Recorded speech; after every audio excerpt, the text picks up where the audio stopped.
La prière était notre présence. La prière, c'est la solution.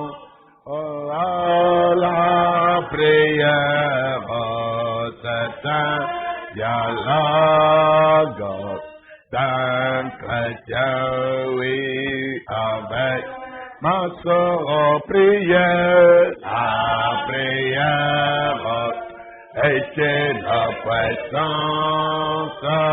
La prière est la solution au problème. La prière est un dialogue d'un chrétien, oui, avec famille prière. La prière était la présence. La prière, c'est la solution. La prière est un dialogue d'un chrétien, oui, avec son Dieu. Dieu bien-aimé, Dieu de vérité, nous venons te dire merci en cet instant pour ce grand privilège que tu accordes à nos âmes de nous rassembler au nom de Jésus-Christ, de pouvoir invoquer librement ton nom, alors que les temps sont pleins de transitions et que les esprits des hommes sont remplis d'agitation, marchant dans l'incertitude, ne sachant qu'il adviendra. Ça donner un lieu de repos, véritable rocher de sécurité. Christ, le rocher des âges. Sommes fiers de lui, des promesses de son évangile, de sa puissance, de sa présence, de sa fidélité. Car à tout instant tu agis. Toi qui aveugles les yeux des uns, qui ouvres les yeux des autres. Dieu est souverain, Dieu de grâce. Que la gloire te soit rendue dans tous les âges, en tout lieu, au nom de Jésus-Christ. Purifie nos cœurs, Seigneur, de toutes choses mauvaises. Enlève de nous tout ce qui n'est pas comme Dieu, tout ce qui est différent de Dieu, dans nos pensées, dans nos sentiments, dans nos actes, dans nos réactions, et tout ce qui est différent de Dieu soit ôté de nos êtres. Nous implorons ta miséricorde pour que les caractéristiques divines de la nature céleste, le caractère de la parole, trouve place en chaque croyant. Sois les secours qui ne manquent jamais, Seigneur. Dans les temps autres, nous sommes en détresse. Et nous t'appelons sur la scène. Dieu, notre bouclier, nous te faisons confiance au nom de Jésus-Christ. Et toi qui es le maître des temps et des circonstances, tu es le roi de paix. Donne la paix à ceux qui amènent. Aux esprits des humains, tout comme aux nations. Ceux qui ont besoin de l'apaisement, Seigneur, nous te prions que tu le leur donnes. Au nom du Seigneur Jésus-Christ, nous te prions ainsi. Amen. Amen. Nous allons lire la parole de Dieu au chapitre 3. Il est écrit ceci, Jean chapitre 3, le verset 3 à 5. Jésus lui répondit, en vérité, je te le dis, si un homme n'est né de nouveau, il ne peut voir le royaume de Dieu. Nicodème lui dit, comment un homme peut-il naître quand il est vieux? Peut-il rentrer dans le sein de sa mère et naître? Jésus répondit, en vérité, je te le dis, si un homme n'est né d'eau et d'esprit, il ne peut entrer dans les royaumes de Dieu. Yesu azongisi monoko mpe alobi na ye ete solo najali koloba na yo ete soko moto akobotama lisusu te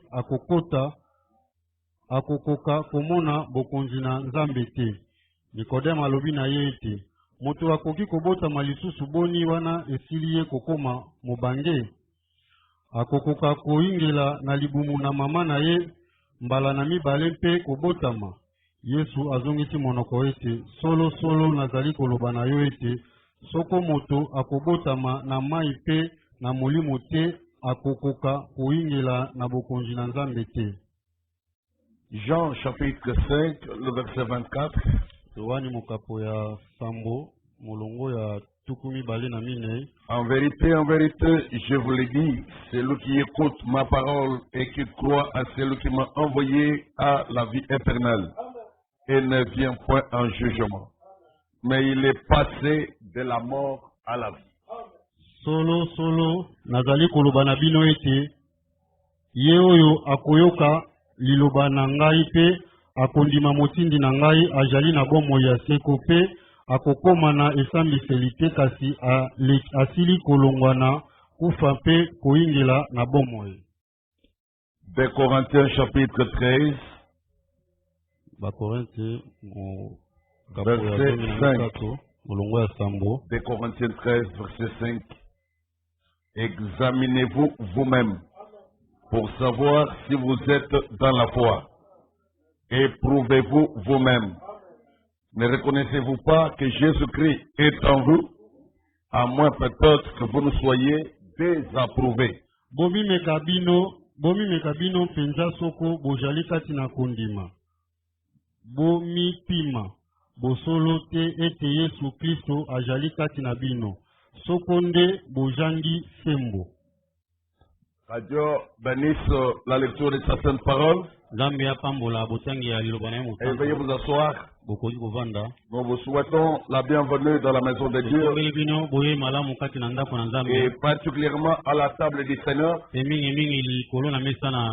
servie la parole de Dieu. Au nom du Seigneur Jésus-Christ. Que cette parole soutienne votre cœur. Elle soutienne votre expérience. Et aussi et surtout votre foi. Nous venons de lire ici, notre thème c'est la nouvelle naissance, vous le savez. Et nous venons de terminer l'explication de la pensée qui dit d'où viennent les fausses naissances. Nous avons compris qu'il y a l'hypocrisie religieuse qui est un grand facteur déterminant. Quand on part devant Dieu, il faut être sincère. Il faut aimer la vérité. Il faut être véridique. Vous ne pouvez pas vouloir une chose et son contraire. Si vous voulez le ciel, sachez qu'il y a un ciel à gagner. Si vous ne voulez pas l'enfer, sachez qu'il y a un enfer à sauter, à éviter. Et nous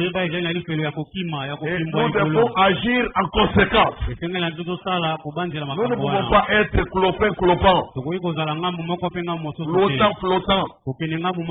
pied dans le monde, un pied dans l'église. Un pied dans la sainteté, un pied dans les péchés. Donc soucieux d'avoir les avantages du monde, mais aussi les avantages du royaume de Dieu en même temps. Non, quand nous allons devant Dieu, soyons catégoriques. Car avec Dieu, on ne politicaille pas. Ce sont des politiciens qui racontent des choses la journée et le contraire la nuit. Ils peuvent défendre des positions contradictoires sans se gêner. Et quand on va dans l'église de Dieu, on n'a pas besoin de politique mondaine. Nos cœurs doivent être sincères. Ce que nous cherchons doit être ce que nos cœurs cherchent. Nous l'avons rappelé la semaine passée. Je crois que David a dit quelque chose.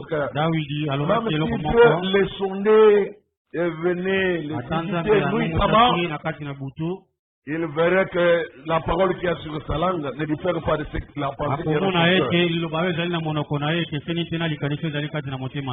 Somme 17, verset 1 à 3.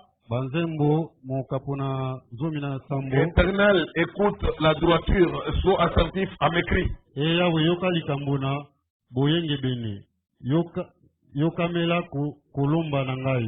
Prête l'oreille à ma prière, faites avec des lèvres sans tromperie. Ma prière. Sembola litoye paina kobondela na ngai oyo ebimina libebuna kojimbisa te. Prête l'oreille à ma prière, faites avec des lèvres sans tromperie. Sembola litoye paina kobondela na ngai oyo ebimina libebuna kojimbisa te. Je n'ai pas besoin de faire la prière des hypocrites comme les pharisiens. Faire la prière pour être entendu par les hommes, pour être vu par les hommes, pour impressionner les hommes. Dieu n'a pas besoin de cela. Vous savez, que Dieu soit attentif et prête l'oreille à ta prière lorsqu'elle est faite avec des lèvres sans tromperie, sans montage, sans fantaisie. On trouve quelqu'un qui ne connaît pas l'allemand, mais il fait plein de prières en allemand. Pour ne pas vouloir être entendu par celui qui est à côté. Et il commence à inventer des mots lui-même. Il invente des mots. Et il s'imagine dans sa tête que les mots qu'il invente doivent signifier ça. Et il se met à répéter un tas de mots. Il fixe des mots. Totalement insensé. Et quand on va lui poser la question, oh non, j'ai prié la langue. Le Dieu du ciel n'a pas besoin de ces fantaisies-là. Le Dieu du ciel a besoin d'un cœur sincère. Et vos lèvres, quand elles prient, elles ne doivent pas exprimer la tromperie. Soyez toujours véridiques. Si tu ne connais pas une langue, prie dans ta langue maternelle. Il ne faut que par honte, par... Je me mets à prononcer le mot de cette langue, tout le monde va me regarder, il va faire attention à moi, il sera plus prier. Quelqu'un qui est sincère dans sa prière, même si nous sommes nombreux à l'église, on donne à tout le monde l'occasion de prier. Lui, il ne va pas perdre l'oreille à la prière du monde. Mais il va s'adresser à Dieu quand ses propres affaires, ses propres problèmes. Mais comment tu peux te préoccuper de ce que l'autre va entendre sa bouche pendant que ta prière n'est pas adressée à ton voisin? Elle n'est pas faite pour impressionner ton voisin. Elle est adressée au Dieu du ciel. Elle est adressée au Dieu qui sait tout. Il sonde le cœur et le rein.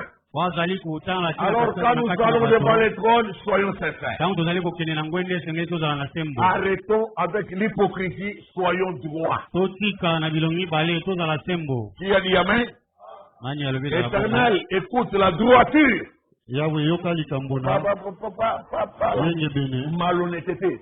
Pas la malhonnêteté. Mais l'Éternel écoute la droiture. Que ton cœur soit droit. Que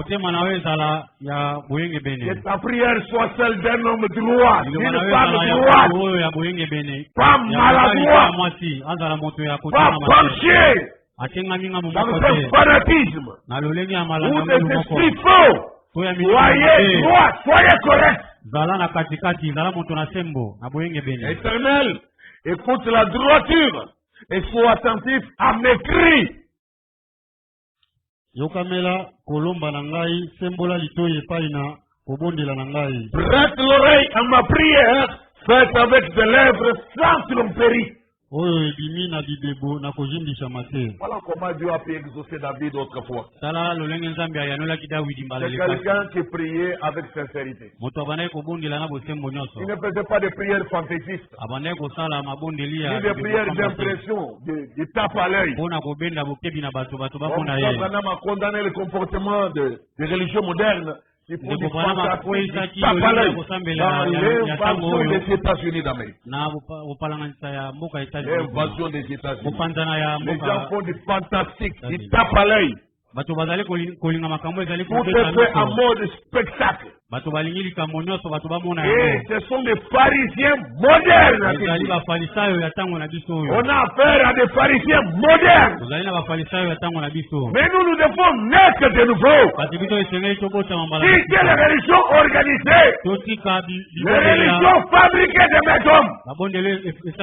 Les manières de prier fabriquées de mes hommes. Nous devons venir à l'ancienne mode du Seigneur. Être les chrétiens à l'ancienne mode. Être un frère à l'ancienne mode. Être une soeur à l'ancienne mode. Être une famille chrétienne à l'ancienne mode. Être une église à l'ancienne mode. Parce que c'est le temps de la restauration. Nous sommes à l'âge de la restauration. Que Dieu nous rétablisse comme les chrétiens d'autrefois. Nous devons retrouver nos lettres de noblesse. Nous devons retrouver notre valeur et notre honneur perdu. Je crois que ce message ne jouera pas. Ce message atteindra son but dans tous les cellules du Seigneur. Il réalisera les objectifs de Dieu lui-même. Les malades seront guéris. Les faibles seront fortifiés. Les affligés seront consolés. Les perdus seront sauvés. Les sanctifiés seront baptisés du Saint-Esprit. Gloire et louange à Jésus-Christ. Éternel, écoute la droiture et sois attentif à mes cris. Prête l'oreille à ma prière, faite avec des lèvres sans tromperie. J'espère que dans ton cas, chaque fois que tu prieras, tu le feras de cette façon-là. Sans mise en scène. Sans montage artificiel. Sans faux semblant d'une langue. Soyez sincères. Dieu est attentif aux cris de votre cœur. Ce n'est pas parce que tu pries en anglais que Dieu va mieux t'exaucer. Anglais que tu ne maîtrises même pas. Non. Exprimez ce qui vient du cœur. Et soyez sincères.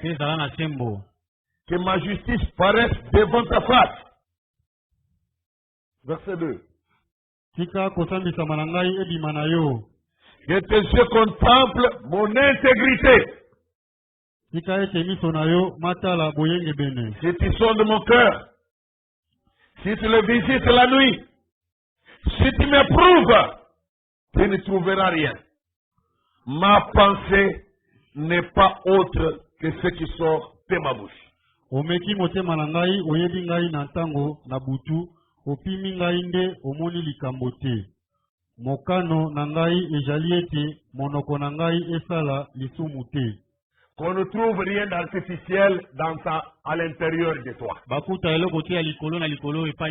fort intérieur, même si Dieu t'examine pendant ton profond sommeil, on ne trouve pas le cas d'une chose artificielle que tu as oublié d'abandonner. Non, il faut qu'à tout instant ton cœur soit net. Dans Matthieu chapitre 5, le Seigneur a dit, heureux ceux qui ont le cœur pur, car ils verront Dieu. Ceux qui ont le cœur pur, que votre cœur soit net à tout instant, que votre cœur soit vraiment pur, purifié. Moi je crois que c'est une chose possible. Vous croyez aussi? Ici comme Dieu a dit dans Matthieu au chapitre 5, le verset 8, heureux ceux qui ont le cœur pur, car ils verront Dieu. Mapamboli epai na bapetwi na motema jambi bakomona Nzambe. Verset 5. Heureux les humbles de cœur, car ils hériteront la terre. Ceux qui sont humbles, non pas d'une humilité extérieure d'apparence, mais d'une humilité du cœur. Ceux-là hériteront la terre. L'humilité du cœur. Heureux ceux-là qui sont humbles de cœur. Car ceux-là verront, ils hériteront la terre. Est-ce que l'Église a dit Amen? Et ceux qui sont humbles de cœur sont les images de Christ. Ce sont les imitateurs de Christ Jésus. Jésus a dit au sujet de lui-même dans Matthieu chapitre 11, il a décrit ce qu'il était lui-même. Verset 28 et 29, venez à moi, vous tous qui êtes fatigués et chargés, et je vous donnerai du repos. Boya liboso na ngai bino nyonso bojali kolemba na mosala mpe kokumba bojito mpe na kopesa bino. Prenez mon joug sur vous et recevez mes instructions. Écoutez, car je suis doux et humble de cœur. De cœur, humble de cœur. Bokamata ekangeli na ngai likolo na bino mpe boyekola na ngai jambi ngai nazali na bopolo mpe na motema mosokemi. Et vous trouverez le repos pour vos âmes. Écoutez. Bokozwa kopema na molimo na bino. Comme Jésus dit dans Matthieu 5, heureux ceux qui sont humbles de cœur. Tango Yesu alobi na Matayo mokapona mitano. On a besoin de fabriquer l'humilité. Il faut typique d'une prêtrise d'une certaine église. Mais il faut imiter Jésus-Christ lui-même. Car il ne nous a pas laissé sa modèle sans référence. Il s'est donné lui-même un exemple. Il a brandi le caractère de lui-même comme étant le divin modèle à suivre. Et tu hérites la terre. Alors sois humble de cœur. Et celui qui est humble de cœur, pour lui, il ne sera pas difficile d'expérimenter ce que Philippiens chapitre 2 a dit. Au verset 3, ne faites rien par esprit de parti. Le fanatisme, le clanisme, le tribalisme. Voyez ça? Ne faites rien par esprit de parti. Philippiens 2, verset 3. Ou par vaine gloire, mais que l'humilité vous fasse regarder les autres comme étant au-dessus de vous-même. Bosala likambo pona elulela soko pona nzombo te kasi awa ezali bino na kosokema botanga ba mususu ete baleki bino. Que l'humilité vous fasse considérer les autres comme étant au-dessus de vous-même. Or, pour réussir un tel exercice, ça ne sera jamais possible avec l'humilité d'apparence. Quand tu fabriques l'humilité et que tu commences à marcher comme un scorpion, on me toujours humble, libanda, en train de gesticuler et de danser. Toujours humble, toujours humble. Quelque chose va te faire exploser. Tu seras humble, toujours humble.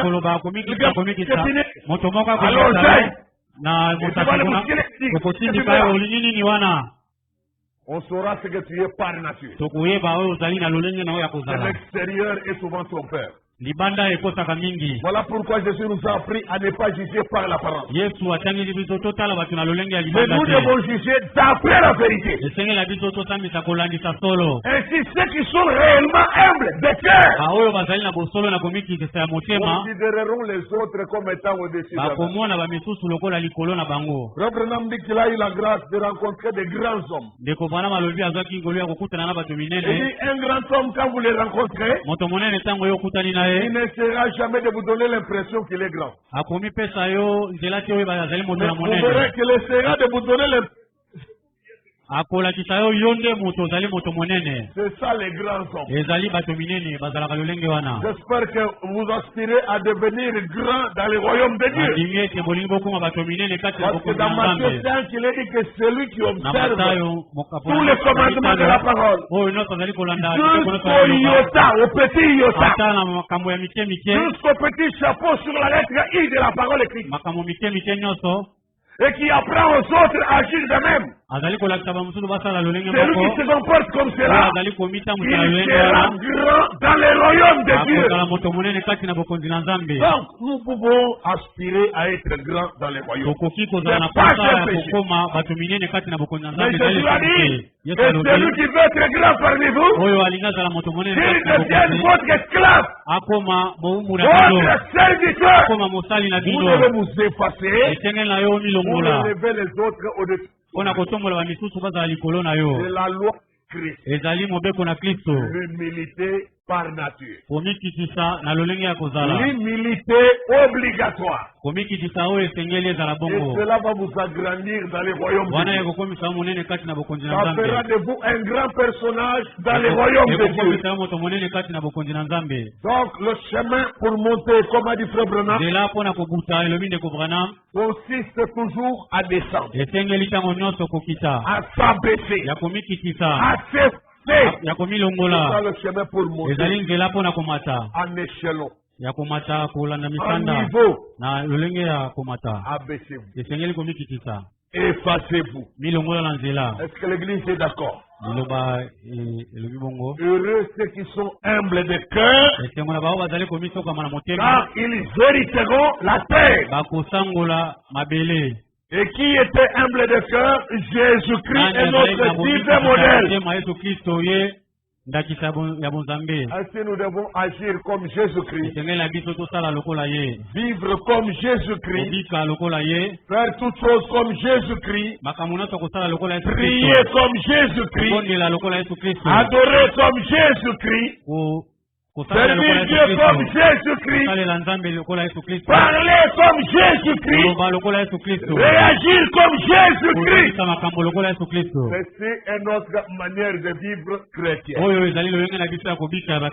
Mais où allez-vous puiser l'humilité du cœur alors que votre cœur est incrédule, plein de malice là-dedans?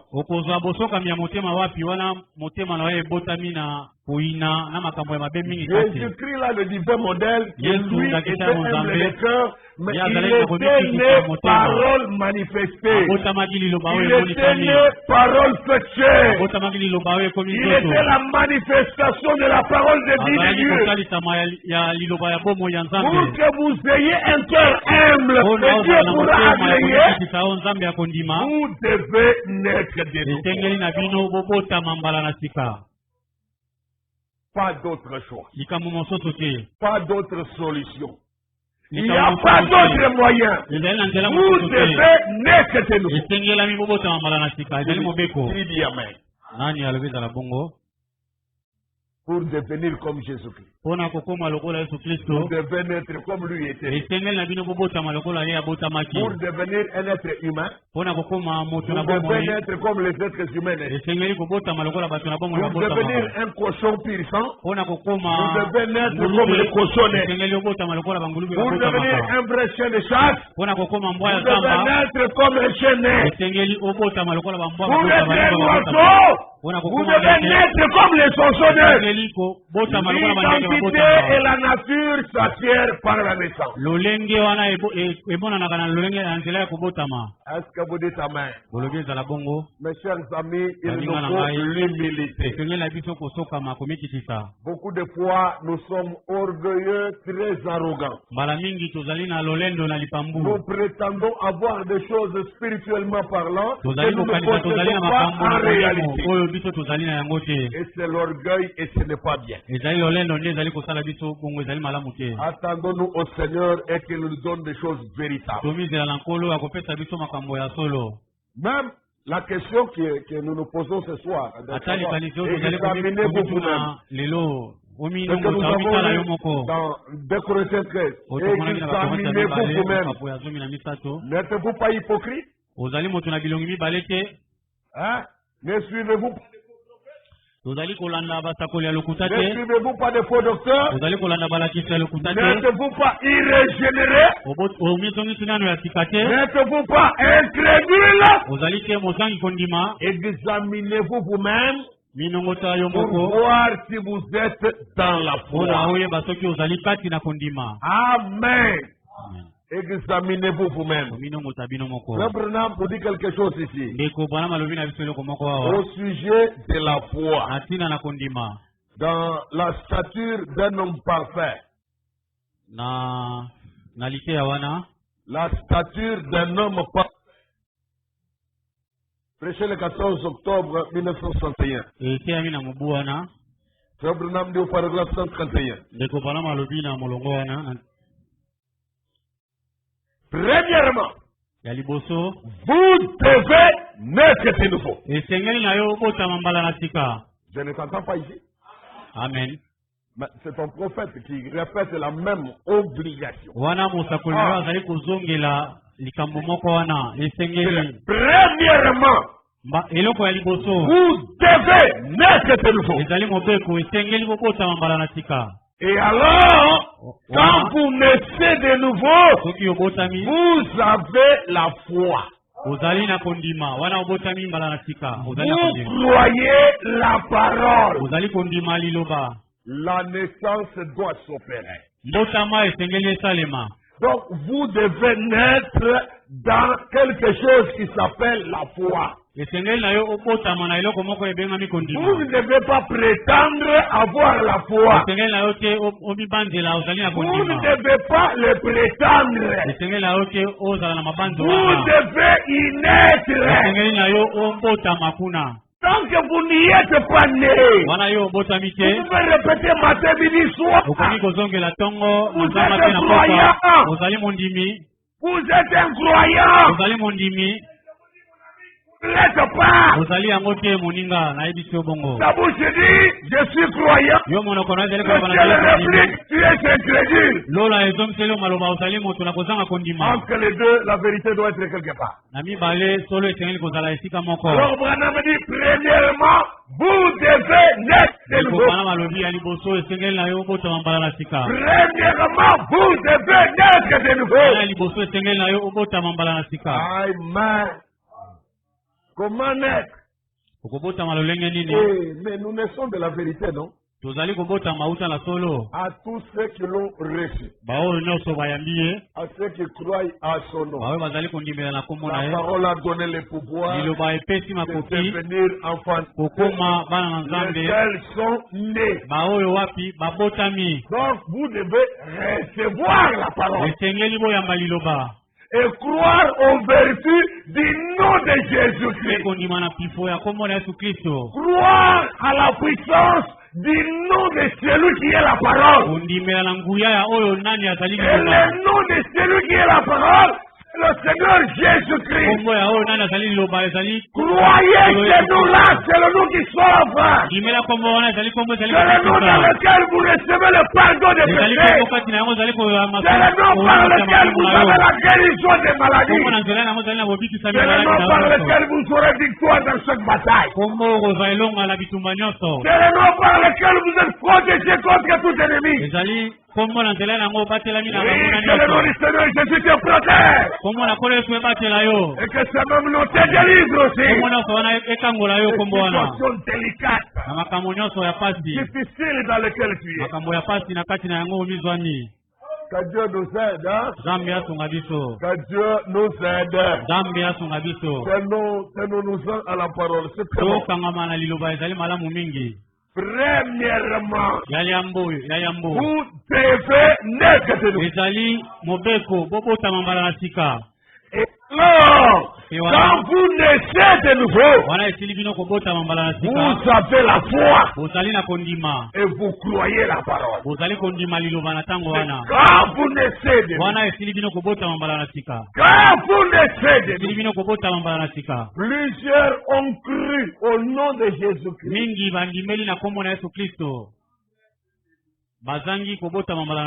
Et en croyant au nom de Jésus, ils ont été rendus capables de donner des prophéties, de faire divers miracles, et même de chasser les démons.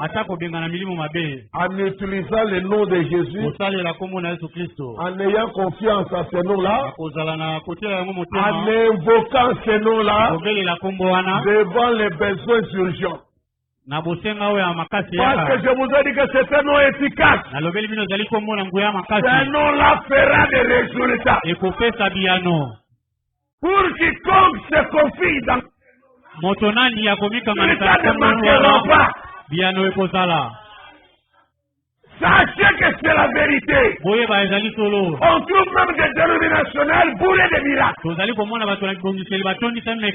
Rien qu'en recourant au nom de Jésus. Mais on trouve des croyants soi-disant du message. Pauvres en miracles. Des grands théoriciens. Ils n'ont jamais pu faire dans leur vie même pas un seul miracle. Parce qu'ils ont dans la bouche des théories sur théories. Et des bloqués comme des perroquets. Mais si un pentecôtiste affermi approché sur le terrain de la puissance, il est bouche bée. Et battait même. En train de chercher à diaboliser ce qui a déjà été fait au nom de Jésus-Christ. Et ils vont chercher à diaboliser qu'eux n'ont pas ces œuvres de puissance. Et c'est regrettable. Lorsque Dieu te restaure dans la position d'un vrai croyant du message, c'est être comme au temps de Pierre et de Paul. C'est comme un croyant du temps de la Bible. Dans le message, c'est un message de restauration. L'église dit Amen. Que Dieu te bénisse. Regardez-moi ça. Vous devez être rétabli dans votre condition de... Et le canal par lequel Dieu veut le faire, ce n'est pas une nouvelle doctrine qu'il apporte. C'est la première doctrine que Jésus a apportée. Vous devez naître de nouveau. Et quand vous naissez de nouveau, alors vous avez la foi. Et vous croyez la parole. Quand vous naissez de nouveau, c'est là que vous avez la foi. Et vous croyez la parole. Prenez ça très au sérieux. On ne peut pas être né de nouveau si on n'est pas encore mort à soi-même. On ne peut pas prétendre être né de nouveau si on n'a jamais expérimenté la véritable repentance selon Dieu. C'est baptisé d'eau. Le baptême d'eau ne suffit pas automatiquement. Il y a trop d'hypocrisie dans cela maintenant. beaucoup de faux frères. On a pris des poules mouillées, on les a plongées dans l'eau. On a pris des poules sèches. On est allé plonger dans les eaux. On a fait 7 poules mouillées. Incapable de pratiquer l'évangile. Viva la cigarette, viva l'alcool. Pratiquer l'impudicité. Et ils s'appellent des frères dans l'église. Ils sont générés. Vous dites amen? Peu importe combien de choses qu'on considère, mais misala na bango etalisi ete bayebi nzambe te. Po moto ayebi nzambe akimaka masumu. Amen. Tite chapitre 1. Tito mo kapoya liboso. Verset 15-16. Tout est pur pour ceux qui sont purs. Mais rien n'est pur pour ceux qui sont souillés et incrédules. Leur intelligence et leur conscience sont souillées. Ils font profession de connaître Dieu, mais ils le renient par leurs œuvres. Étant abominables, rebelles et incapables d'aucune bonne œuvre. Mais des gens qui disent de bouche, de lèvres, ils connaissent Dieu. Ils font profession de connaître Dieu. Ils disent dans leur bouche qu'ils prient. Ils sont chrétiens. Et ils connaissent Dieu. Mais les œuvres qu'ils pratiquent, ils sont abominables. Ce sont ces femmes qui portent des pantalons. Elles sont abominables. Elle dit connaître Dieu.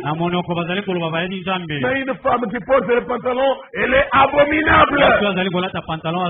Deutéronome 22, verset 5 a dit quiconque fait ces choses est en abomination à l'Éternel votre Dieu.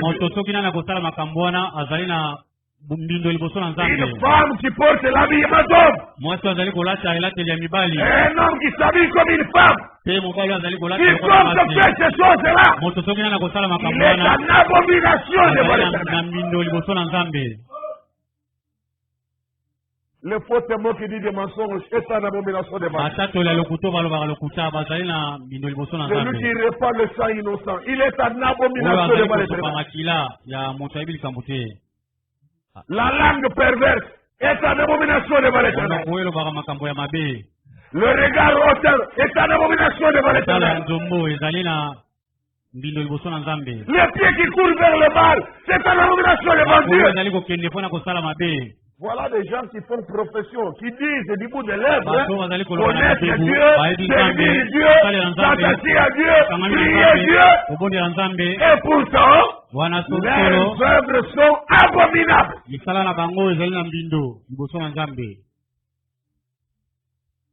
La langue qui se livre à la médisance est en abomination devant l'Éternel.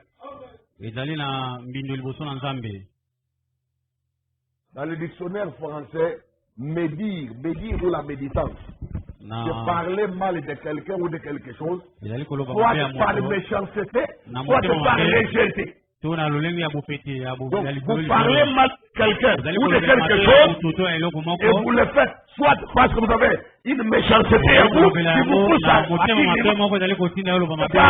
une légèreté de comportement. Au lieu d'aller redresser la personne ou prier pour la personne, vous parlez du mal qu'il a fait. Et vous citez son nom. Donc vous le faites soit par méchanceté, soit par légèreté. C'est la médisance.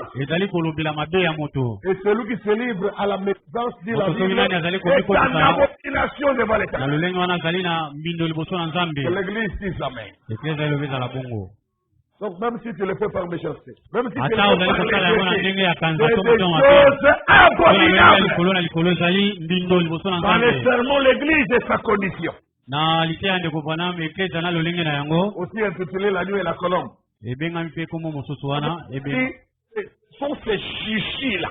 Ezali nde bilobaloba wana. Ces médisances là. Lobela mabe wana.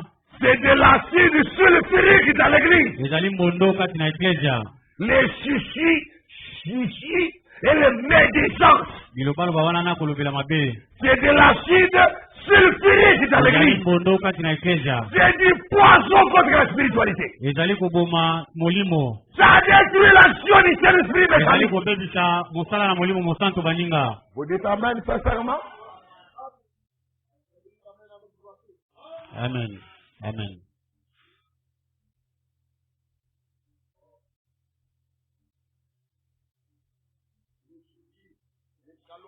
Koloba kotonga koloba mabe ya bato. Koloba mabe kuna et puis kobamela bato makambo lokuta. C'est de l'acide sulfurique dans l'église. Ezali mbondo kati na eklezia. Ne vous attendez pas à être applaudi dans ce genre de vie. Bozela ke babeta bino maboko na lolenge ya bomoi wana. Et que la chair ne puisse pas vous cajoler quand vous faites ces bêtises là. Babembelisa bino ntango bozali kosala bosoto wana. Le péché doit être censuré, blâmé. Lisumu esengeli ete balobela yango arrêtez la médisance. otika kolobela makambo ya C'est bato. pas une qualité. Ezali pipote. Le mal que ton frère a fait, cache-le. Mabe oyo ndeko nasali bomba yango.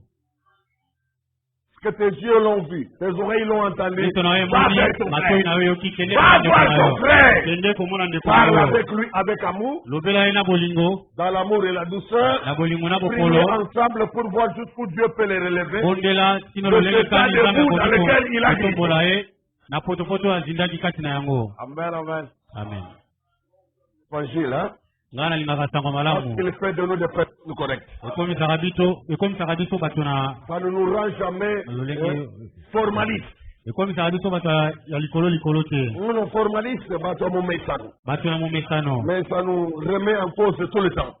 bato na momesano Comme ce soir encore, examinez pour vous-même. na pokwa na lelo bomitala bino Pour moko voir si vous êtes dans la foi. botala soki bozali mpenza kati na kondima Maintenant, yo mita malamu. Vraiment, tu dois naître. ya liboso esengeli kotambola na sika. Il y a une nouvelle foi. Oui, quoi? Tu as la réponse. Impossible. Tu as la réponse toi-même. Mais toutes ces années à l'Assemblée, tu fais quoi? mibu nyonso kati na losambo ozali kosala nini? On donne mon dignité. Au beau temps pété. Imaginez. Mais pourtant, ton bâti ça fait des semaines, des mois et des années.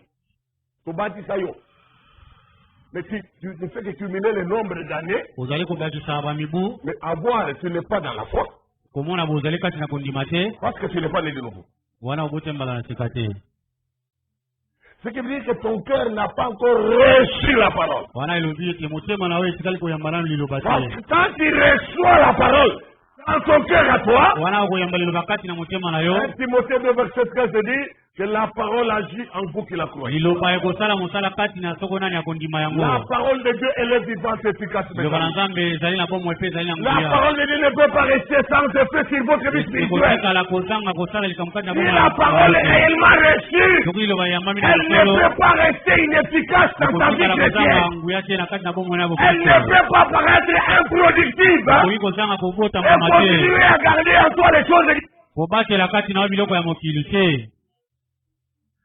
La parole de mon Dieu est vivante. liloba ya nzambe na ngo ezali Elle na a bomoi agi pour chasser la mort. ezali na bomoi mpo na kobengana kufa. Elle est lumière pour chasser les ezali ténèbres. bomoi mpo na kobengana molili. Elle est la force pour chasser la maladie. ezali makasi mpo na kobengana La maladi. elle est maloba na nzambe ekota là où un cœur est disposé à recevoir. na motema ebomisami mpo na La koyamba. parole se frayera toujours liloba chemin ekomisalela nzela pour produire les effets de la mpo na parole. kobota misala ya liloba. Amen. Je l'aime beaucoup. nalingi ye mpe nalingi ye mingi. Je l'aime et j'adore le Seigneur. nalingi ye mpe nalingi mpe naza kokumamela La nkolo. parole est efficace. liloba na ye ezali na makasi mingi. Ça veut dire que ça produit des effets. elingi koloba ete ebotaka misala. Parole ne s'appellera jamais. Amen. Amen. ekoki mpe kolate lelo te. Amen. Na poko lelo kolate mpe te. Amen. Mpona motema ondima koyamba. Amen. Parole il faut agir. Amen. Amen. Elle doit agir sur ton problème. Sur tes difficultés. Sur tes besoins. Sur tes prières. Tu attends la réponse. La parole est vivante et efficace pour t'accorder ce que tu désires. Si vous demeurez à moi, et que mes paroles demeurent à vous, demandez tout ce que vous voudrez, et cela vous sera accordé.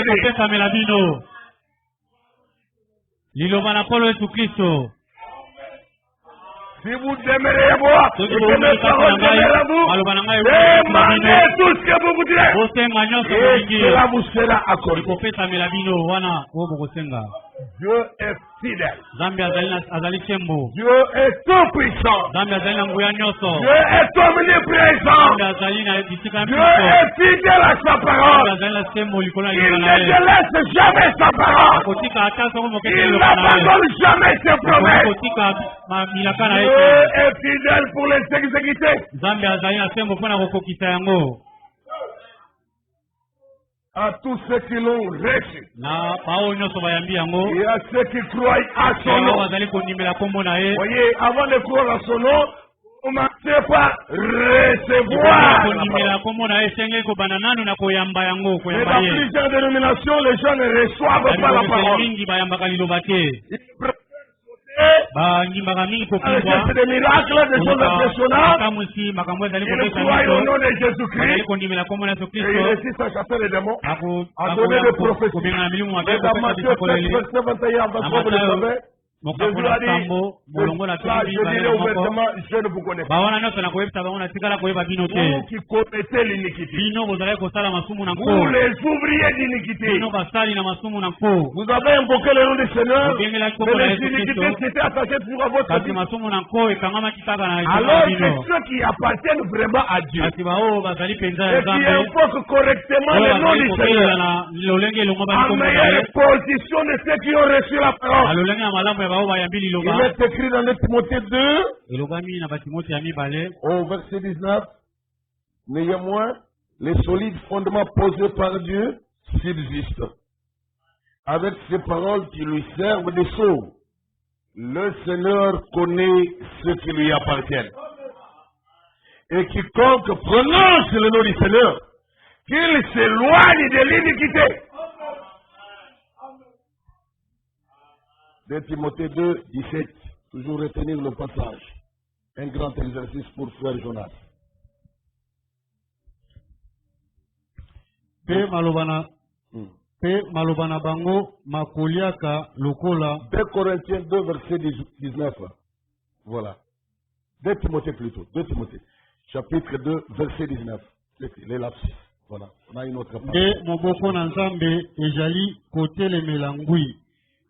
Ekomami na elembo mpe ete polo ayebi bato na ye mpe ete tika ete moto na moto oyo akobianga kombo na nkolo atangwa na masumu. Amen. Amen. Mais comment dans Matthieu 7, verset 21 à 23, des gens qui ont invoqué le nom du Seigneur à leur façon, ils ont chassé les démons de la Bible par le nom du Seigneur. Ils ont fait beaucoup de miracles par le nom du Seigneur. Ils ont chassé les démons par le nom du Seigneur. Ils ont prophétisé par le nom du Seigneur. Par. C'est-à-dire qu'il faut utiliser la puissance d'un nom, mais sans avoir reçu la parole qui sanctifie, qui délivre, qui purifie.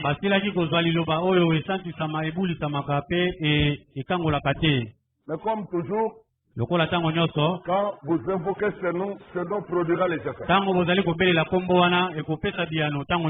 pour être sauvé, vous devez recevoir la vérité. Jésus a dit que vous connaîtrez la vérité et la vérité vous affranchira. Et il a prié, 17 verset 17, disant, sanctifie le Père par ta vérité. parole est la vérité. Il vous faut recevoir la parole de vérité. Vous aimez ça? Ephésiens 1, verset 13. Allez. En lui, vous aussi, après avoir entendu la parole de la vérité, l'évangile de votre salut, en lui, vous avez cru et vous avez été scellés du Saint-Esprit qui avait été promis. Comment êtes-vous parvenu à croire après avoir entendu la parole de la vérité?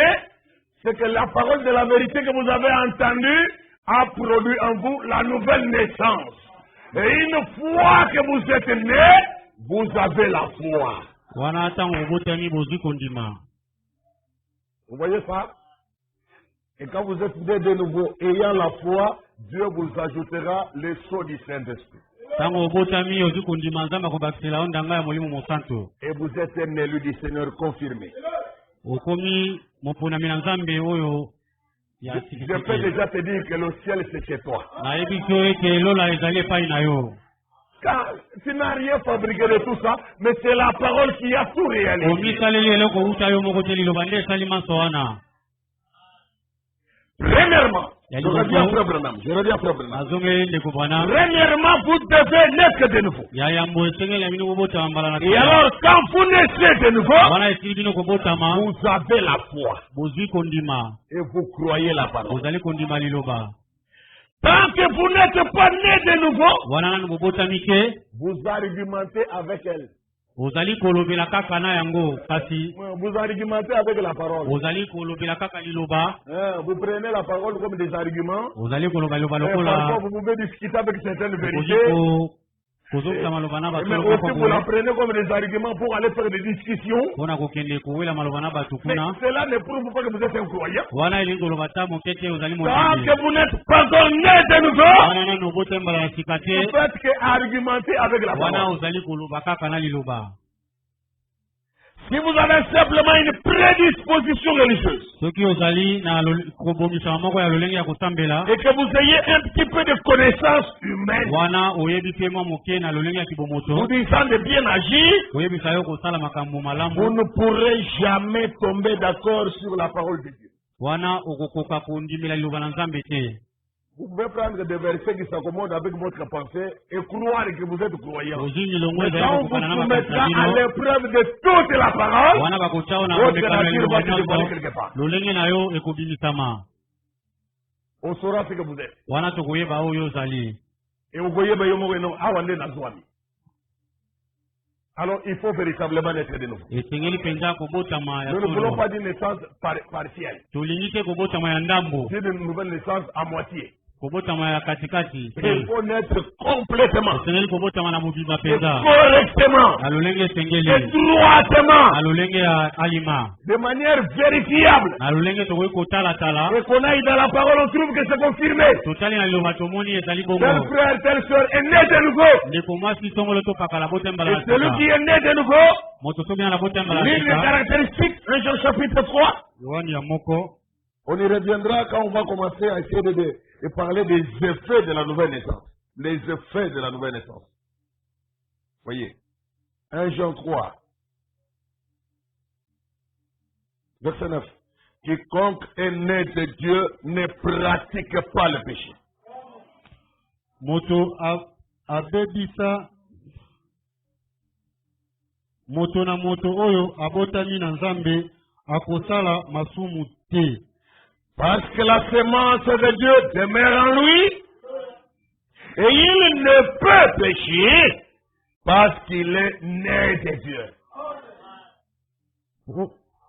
Po ete momboto na Nzambe ekoumela kati na ye, ye pe akoki kosala masumu te po ete asili kobotama na Nzambe. Je vous dis que ce verset est très très profond. C'est un grand ami.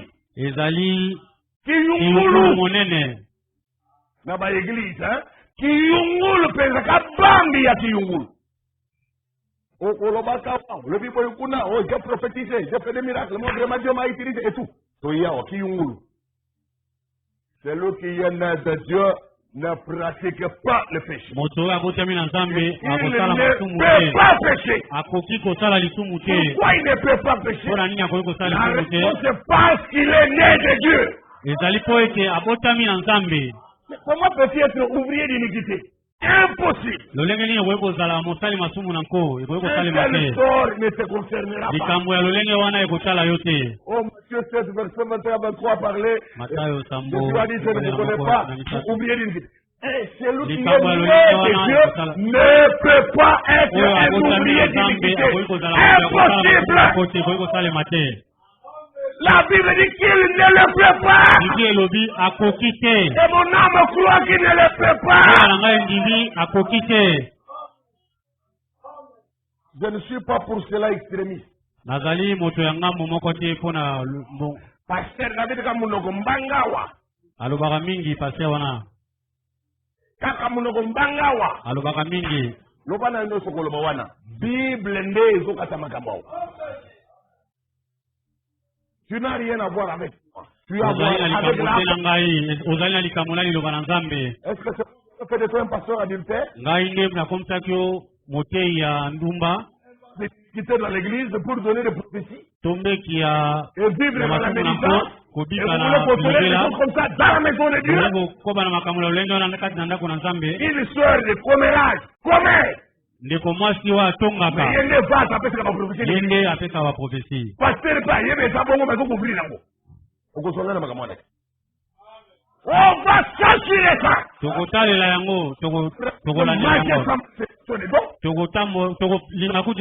la manifestation de la vie de la parole.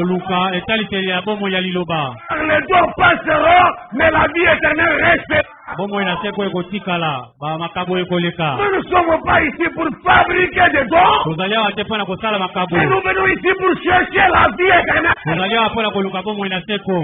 C'est vie. Et ça c'est vie. Nous avons lu dans Jean 5, 7, 4. Solo nalobi na bino. Qui écoute mes paroles. Et qui croit celui qui m'a envoyé. Il a déjà la vie éternelle. On ne dit pas qu'il a les dons de prophétie. Ou qu'il a les dons de parler en langue. Ou qu'il a les dons de miracles et de guérison. Tout ça, ça passera. Parole que Dieu vous envoie. À la vie à elle-même. Pour soumettre cela au mode de vie de Jésus. C'est la vie qui importe plus. Quand les gens deviennent menez-vous. Hein? Le Seigneur m'a envoyé pour que ces brebis. Savez-vous, parmi les 5 ministères de Ephésiens 4, savez-vous que le ministère qui s'occupe plus de la santé de l'Église et la santé de l'Église.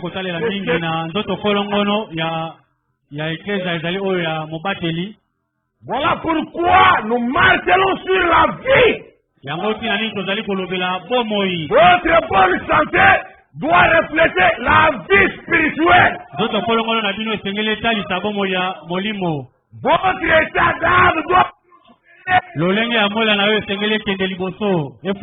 l'état d'âme, la qualité de la vie. Il ne s'agit pas de manifestations extérieures. Je suis entré en transe. J'étais sous une grande onction vraiment. Tout le corps a senti comme si c'était une chambre froide. Tout cet extérieur-là. Nous ne voulons que l'état d'âme prospère. Je veux que tu prospères. Le l'état de ton âme. Il s'agit de l'intérieur de l'intérieur. Il s'agit de ta nature et ta personnalité. C'est ça que... Quand tu m'amèneras des prophéties, je dirai gloire au Seigneur. Tu vois des visions, gloire à Dieu. Tu as des songes qui sont corrects, gloire à Dieu. Mais je ne serai pas satisfait pour ça. Je saurai qu'il manque toujours quelque chose. Moi, quand je vois les frères obéir à la parole, quand je les vois pratiquer l'évangile, quand je les vois s'en tenir à faire exactement les choses comme la parole a fait.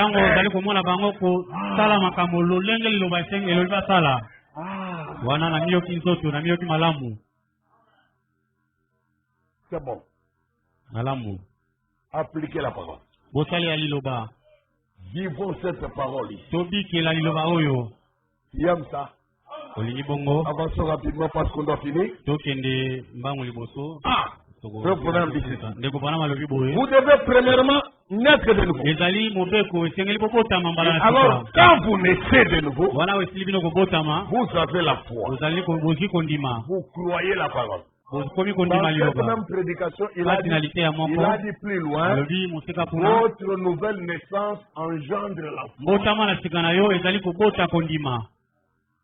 Votre nouvelle naissance engendre la foi. Cette pensée-là va de pair avec celle-ci. Quand vous naissez de nouveau, vous avez la foi. Et vous croyez la parole. Tant que vous n'êtes pas né de nouveau, vous argumentez avec elle. Et si vous avez simplement une prédisposition religieuse, et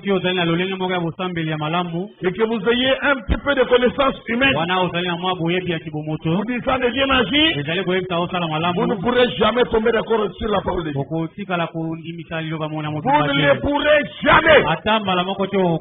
Vous devez naître de nouveau.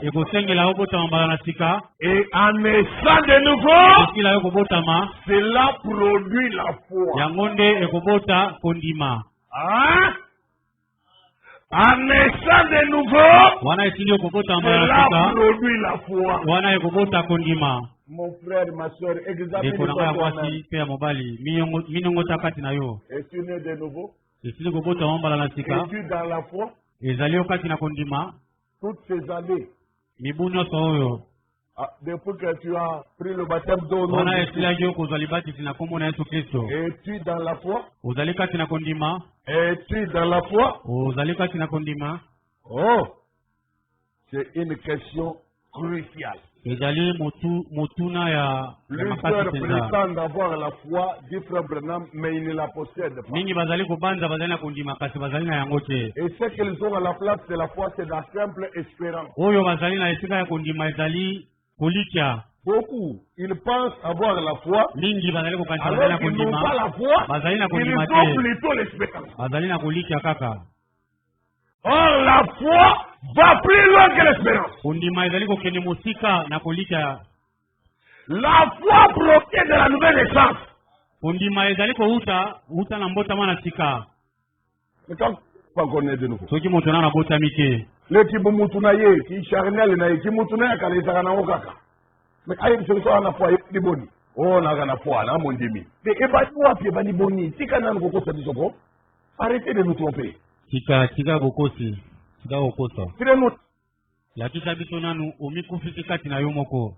Et nous que vous êtes morts et que vous êtes dead de nouveau. La kita bisomi kufi kati na yomoko pe obotamba la sika. Et que vous ne pouvez plus pécher. Kokakosala isu masumuti. Parce que la parole a dit que celui qui est né de Dieu ne peut pas. Liloba elobi motosoki na nyabotami na nzambe akoki kosala lisu. Et que pour lui la parole n'est pas là dans la mémoire circulatoire. Liloba ezali kati na bongote de passage.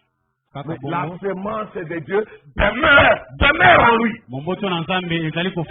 Parole kota na kati ya motema pe fanda. Et toi ici que fanda comme ko konzamo. Et comme ko dominer yo. Parole ko dominer. Tant on saute on retourne exprimer pas besoin. Boto kati parole na kati ya boyi. Et tant wa boyi nzoto ko pele côté. De kangami. Et ko komela te, ko ça fait. Et ko va te kangami. Oh, parole n'est pas comme ça. Il peut plus pécher. Parce que la semence de Dieu demeure en lui. Mais celui qui a entendu comme un éditeur oublié, il peut oublier et se mettre à faire des choses qu'on lui avait déjà prêché qu'elles étaient mauvaises. Et il devra attendre qu'on prêche à nouveau pour qu'il se ressaisisse. Parce qu'en lui, la vide, la vide, parole les japonais, il n'y a pas la parole là-bas. La prédication, il faut qu'on prêche. Il suffit à rater à Tamakil Tenambo. Il dépend encore de la prédication, de la parole prêchée.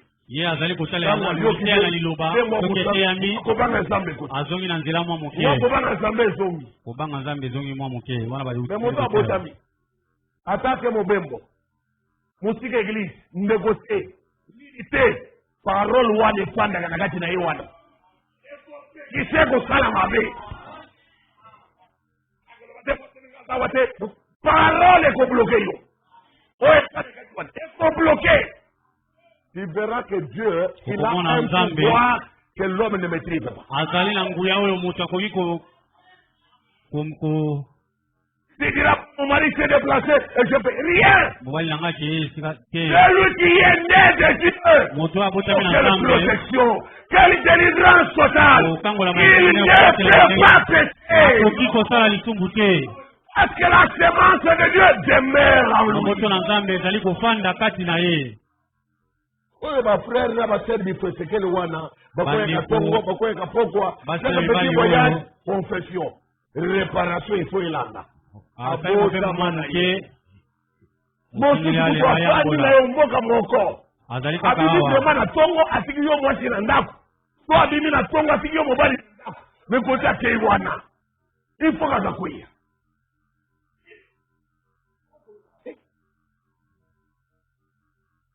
Mais si on va te modèle, on va soit d'esprit.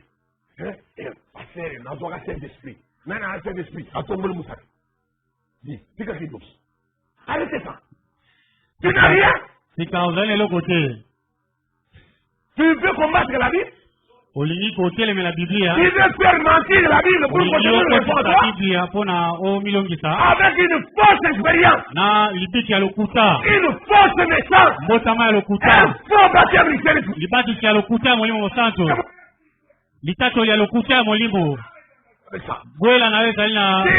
venir à l'hôtel et réclamer les choses véritables qui auront les vrais résultats.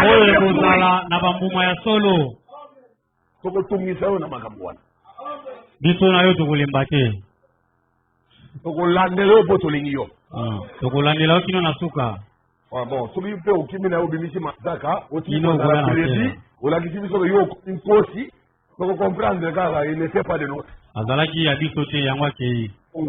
L'église. Oh, tout ça. Quand ça chauffe là, on va trouver un prétexte. Chercher à faire maquiller ça. Mais on a qu'à monter en bas. Ce n'est pas tout ce que ta bouche raconte là. Il connaît, il connaît là où ça pique comme du piment.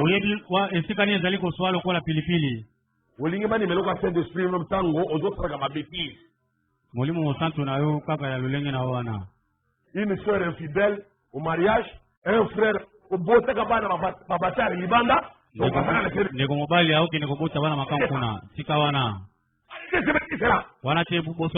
faut pas fuir le Saint-Esprit. Dans la prédication, votre bien dit l'évangile. Il a dit que le Saint-Esprit n'est pas une fausse sceptique. Où il y a on s'en la bêtise. On s'ouvre kuna, on s'en la batalité, on est dans le Saint-Esprit. Arrêtez ça. Le Saint-Esprit est saint. Et il fait de vous une personne correcte. Il fait de vous une image de Jésus-Christ. Nous disons Amen. Et nous aimons vraiment. Et Dieu soit béni. Et c'est que vous Vous dites ça, c'est bon. Je vais lire encore, donc vous devez naître de nouveau. Je voudrais terminer pour ce soir. Je prends le paragraphe 115 à 120. Vous devez naître de nouveau. Le 31 décembre. Excusez-moi. La dit. Oh, Branham Tabernacle. Et vous tous, braves gens, faisons un inventaire. Faisons un inventaire. C'est la nouvelle année. Faisons quelque chose. Faisons sortir de nous ces choses du monde. Si elles sont encore là, débarrassons-nous-en. Oui, monsieur. Très bien. Les gens de nos jours, je dois me dépêcher. Les gens de nos jours attrapent toutes sortes d'esprits. Ils savent prendre l'esprit d'église. Et ils prennent même les esprits qui s'appellent les esprits de Dieu. Oh, le Saint-Esprit de Dieu dans la Bible, il est unique.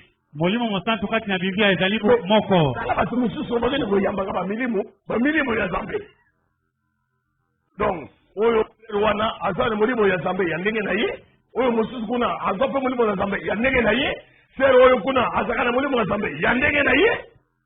Nous ne voulons pas ça dans l'église. Oyo kuna isaka na masumo, isama abete, oyo kuna isaka Saint-Esprit inactif qui ne fait rien dans le corps de Christ. Isaka Saint-Esprit, oyo kuna mususu mulimo safi ya kunganga l'église lokola nyoka. Oyo ba milimo ya Zambe bele boye ewuti wapi biso tozala posa wana te koyambaka te ezalaka pe ezali biso toyamba wana te. Nous avons tous été baptisés dans un seul esprit. 1 Corinthiens 12, 13. Un seul Saint-Esprit. Oyo yango nde Branham asalaka nango.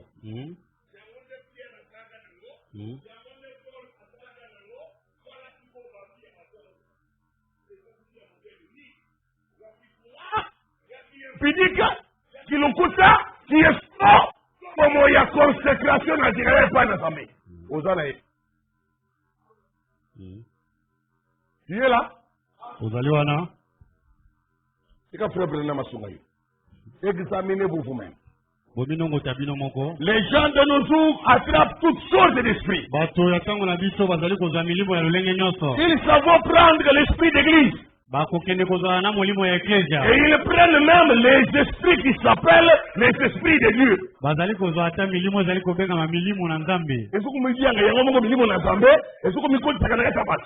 Et puis les gens les voient ça.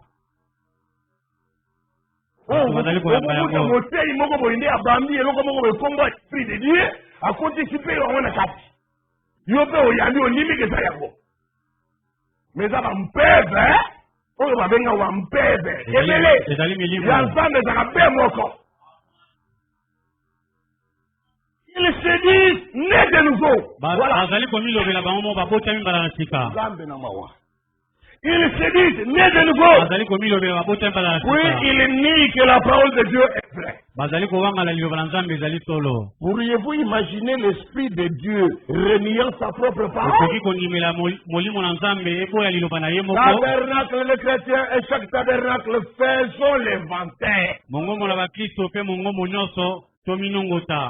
Frère Branham nous interpelle à faire l'inventaire. Parce que les gens se disent eux-mêmes être nés de nouveau. Sans être nés de Dieu, mais ils se disent eux-mêmes être nés de nouveau.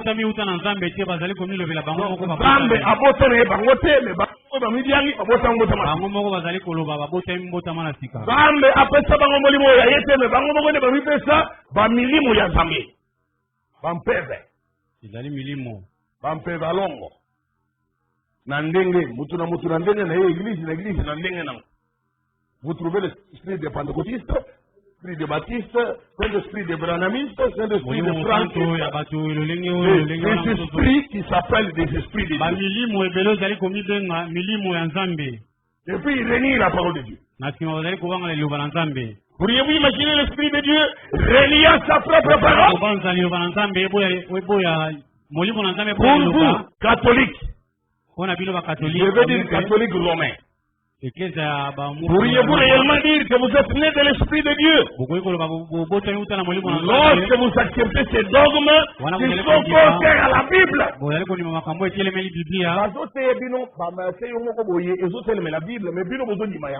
Est-ce que c'est l'Esprit n'a pas dit à quel voyage toi après nous ne pouvons pas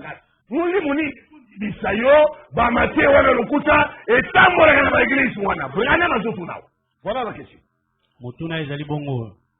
Pour vous, catholiques, je veux dire catholiques romains, pourriez-vous réellement dire que vous êtes nés de l'Esprit de Dieu lorsque vous acceptez ces dogmes ils sont contraires à la Bible et que vous reniez la parole de Dieu et vous dites que l'Esprit de Dieu est en vous? L'Esprit qui a écrit cette Bible renierait-il cela? Mais ce serait comme si je disais quelque chose et puis je me levais et je disais le contraire.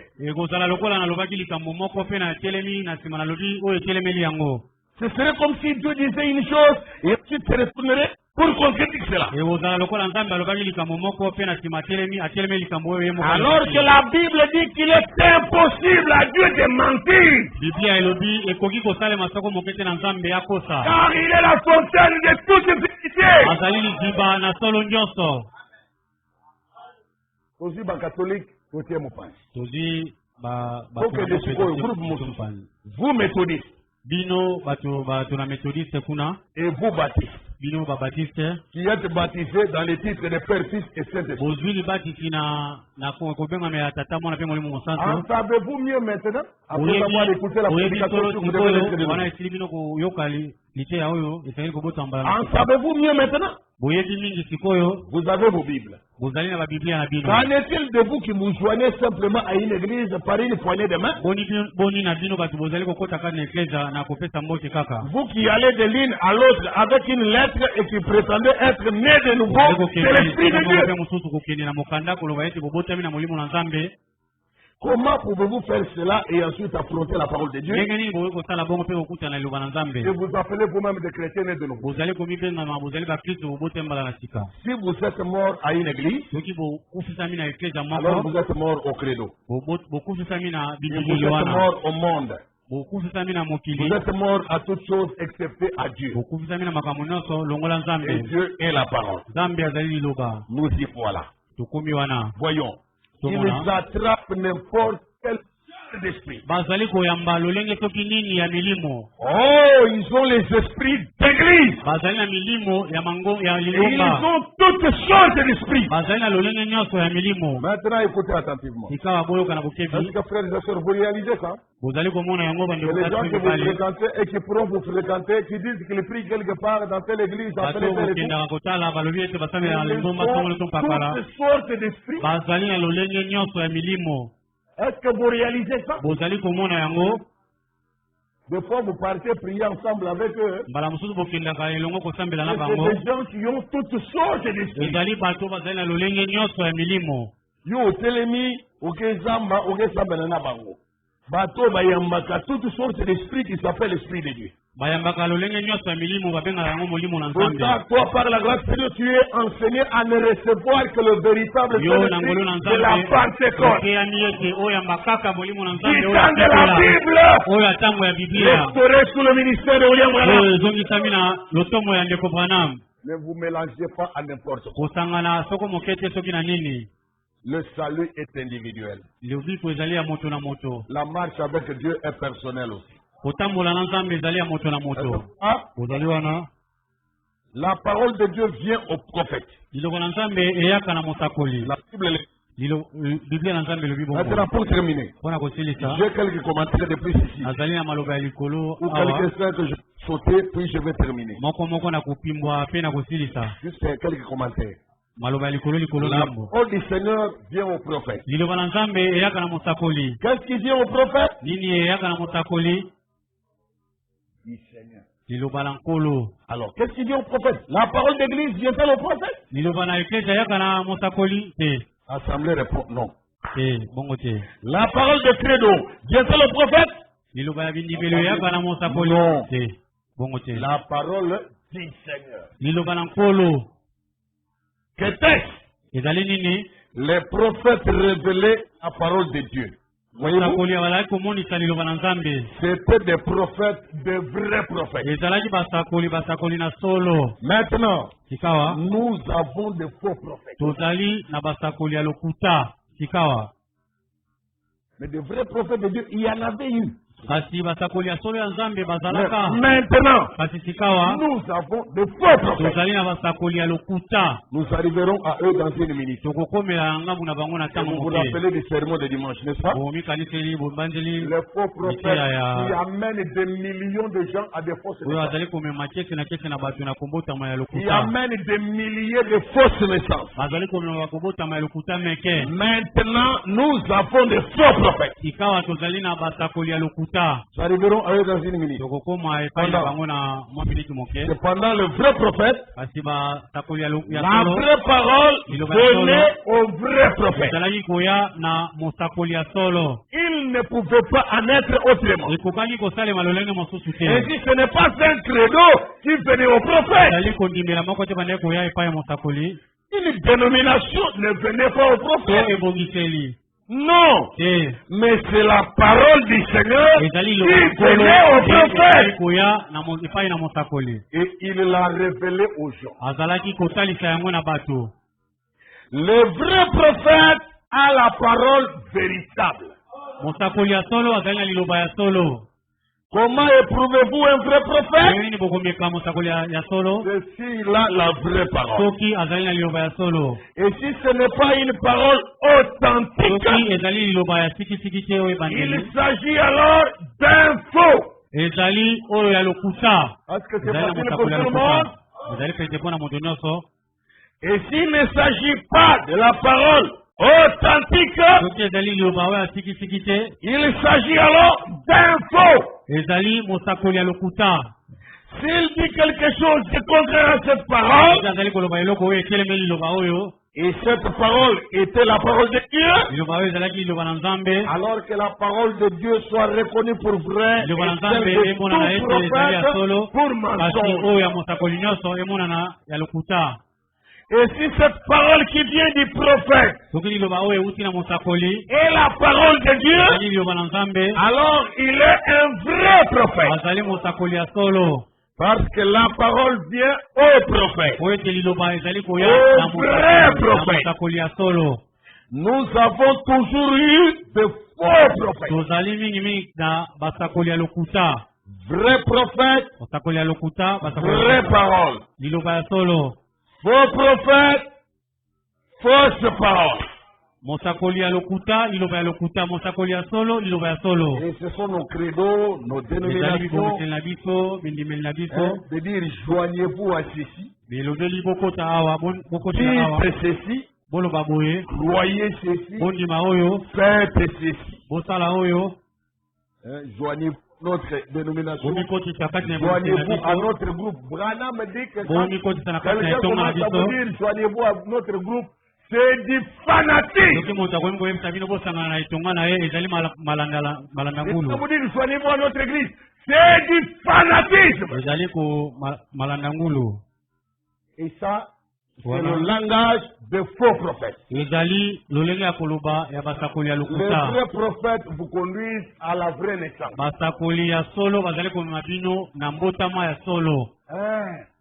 Le faux vous amène au groupe, aux organisations, aux dénominations.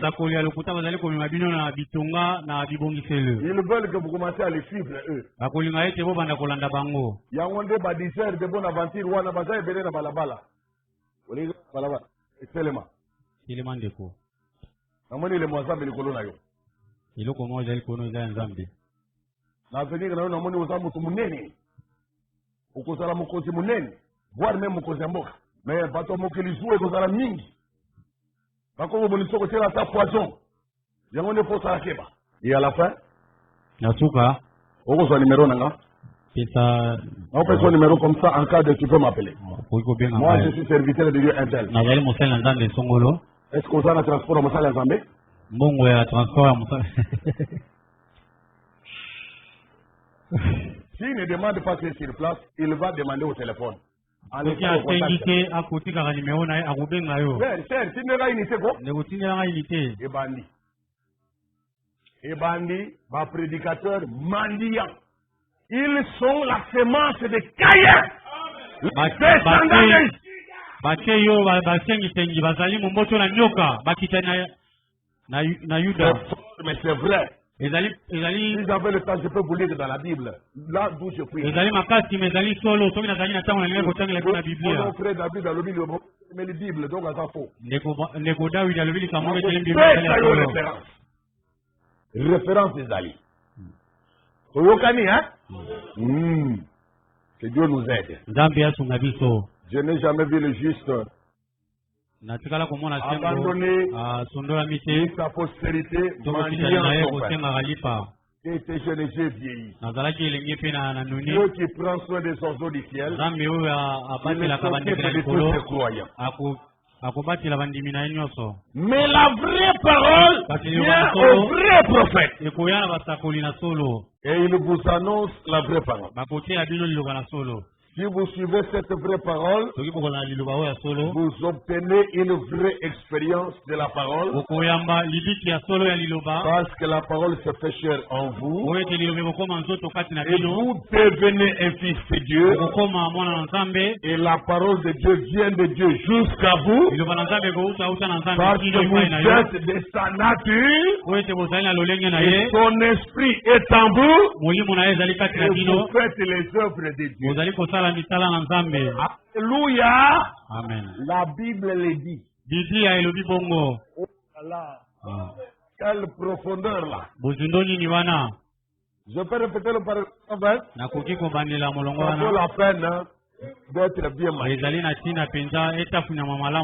C'est que toi, dans la stade de Belevaloubi, Yoka. Mais la vraie parole vient au vrai prophète. Et il vous annonce la vraie parole. Si vous suivez cette vraie parole, vous obtenez une vraie expérience de la parole. Parce que la parole se fait chair en vous.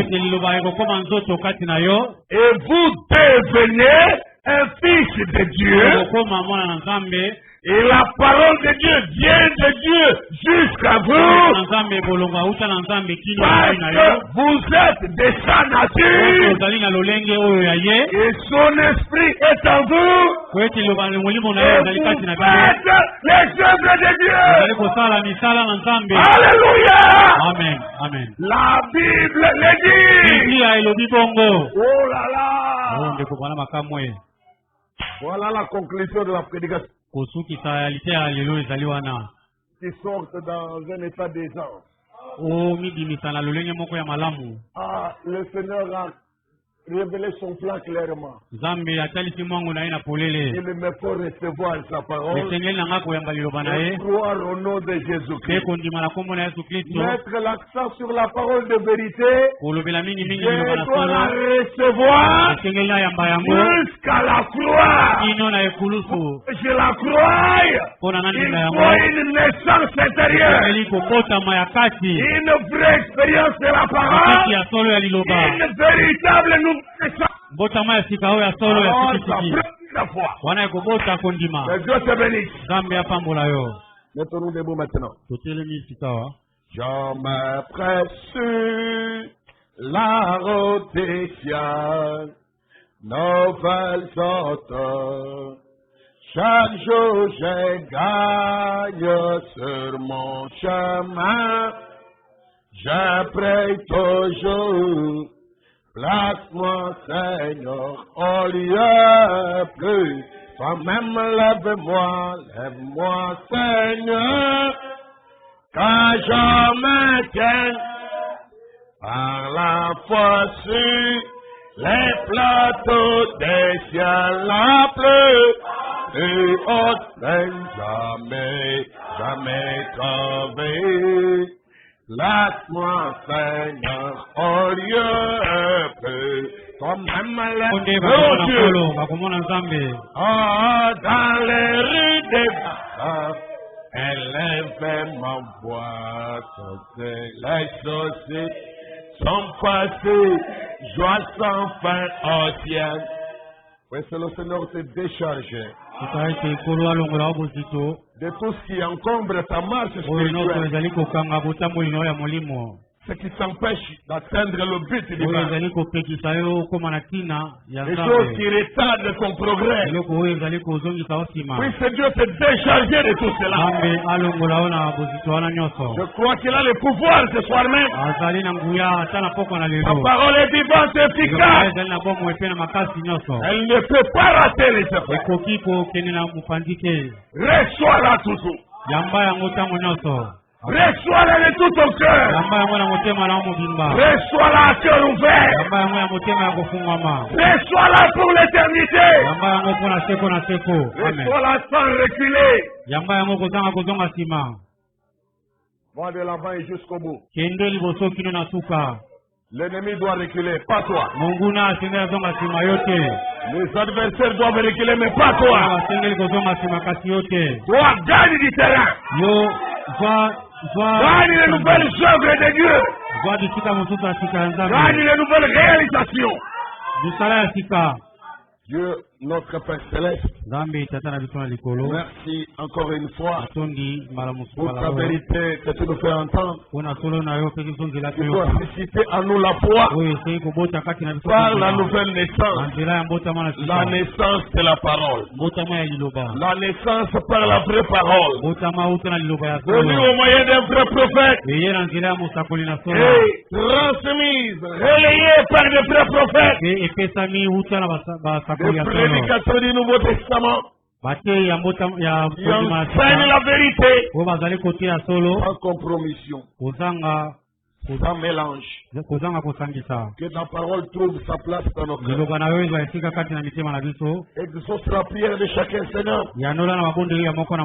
Fais-nous grâce d'être trouvés tout le temps fidèles. Toujours conformes à ta volonté. Jamais retrouvés dans les œuvres d'iniquité. Que toutes les mauvaises choses soient détruites. Que les bonnes choses de Dieu soient placées à nous. Que les germes prospèrent pour faire de nous semblables à Jésus-Christ. Exauce nos prières, Seigneur. Et prends soin de ta bergerie. Prends soin de mon frère et de ma soeur. Que chacun soit sous la garde de l'Éternel. Le Dieu Tout-Puissant qui ne faillit jamais. Visite-nous régulièrement. Visite nos maisons. Visite la vie de chacun de nous.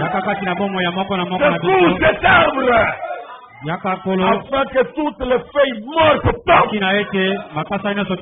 Et que tous les fruits pourris tombent. Que la vraie semence de la parole seule germe. Et que la vie éternelle se manifeste. Nous avons confiance que ton œuvre réussira. Car Christ n'est pas mort en vain au calvaire. Nous sommes le résultat de sa mort. Et ton plan se réalisera. Bénis cette église. Éloigne de nous les faux esprits. Ils se font appeler esprit de Dieu. Éloigne de nous les fausses naissances.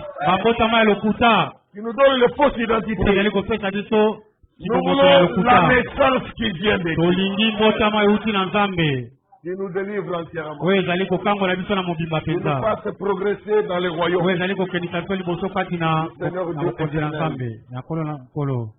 Nous nous attendons à toi à tout instant pour l'accomplissement de ta volonté sur cette terre, dans chaque nation de cette terre, sur chaque ville de cette terre, et que ta volonté soit faite comme elle est faite là au ciel. Au nom de Jésus-Christ, nous prions et pour ta gloire.